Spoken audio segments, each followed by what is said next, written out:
The U.S. secretly provided Ukraine with long-range ATACMS missiles, according to two U.S. officials, providing Ukraine with a significant new capability that could allow its forces to hit new Russian targets that were previously out of reach. The confirmation came on Tuesday after images of the missile submunitions inside Ukraine began circulating on social media. U.S. officials indicated to CNN on Tuesday that Ukraine has already used the ATACMS, some variants of which have a maximum range of approximately 186 miles, to attack Russia's Berdyansk and Luhansk airfields in eastern Ukraine. The Ukrainian military tweeted on Tuesday that the attack destroyed several Russian helicopters, an ammunition depot and an air defense launcher, but did not specify whether they use ATACMS to do it. Ukrainian President Volodymyr Zelensky acknowledged the ATACMS in his daily address and expressed his gratitude for the agreements with the U.S. being implemented. "Today, I am especially grateful to the United States. Our agreements with President Biden are being implemented. They are being implemented very accurately. The ATACMS have proven themselves," Zelensky said. It is not clear when the U.S. missiles were provided, but the U.S. decided in recent weeks to send them quietly because they wanted to take the Russians by surprise, especially after months of public back and forth over whether President Joe Biden would agree to send the weapons, an official said.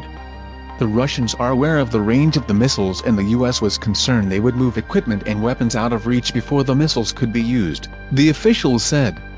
The U.S. has sent some weapons secretly in the past. In August 2022, the Pentagon acknowledged that it had sent HARM anti-radiation missiles to Ukraine unannounced.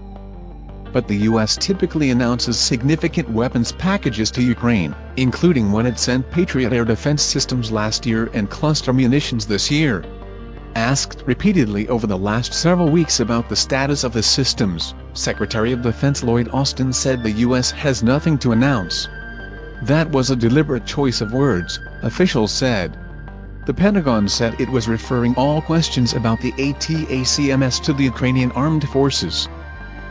Discussions about sending the systems picked up substantially last month, CNN previously reported. U.S. officials had previously been reluctant to send the long-range surface-to-surface guided missiles amid fears about escalating the conflict as they could potentially be fired into Russia itself.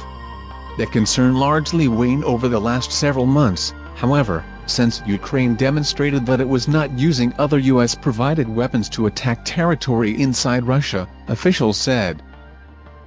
During a visit to Washington, D.C., in September, Ukrainian President Zelensky reiterated his request for the ATACMS during a meeting with Biden, and Zelensky's chief of staff, Andriy Yermak, said at the time that, when we talk about long-range missiles for Ukraine, it is not just a whim, but a real need. The effectiveness of the army on the battlefield, as well as the lives of the military and our progress depend on it. The U.S. announced a new aid package to Ukraine while Zelensky was visiting that did not include ATACMS. But asked again earlier this month about providing the missiles, Biden told reporters, "I have spoken with Zelensky, and everything he's asked for, we've worked out." Currently, the maximum range of U.S. weapons committed to Ukraine is around 93 miles with the ground-launched small-diameter bomb. Ukraine also has the UK-provided long-range Storm Shadow missiles, which have a range of about 155 miles. ATACMS missiles are fired from HIMARS rocket launchers, the same type of vehicle that launches the Guided Multiple Launch Rocket System, GMLRS, missiles that Ukraine already employs.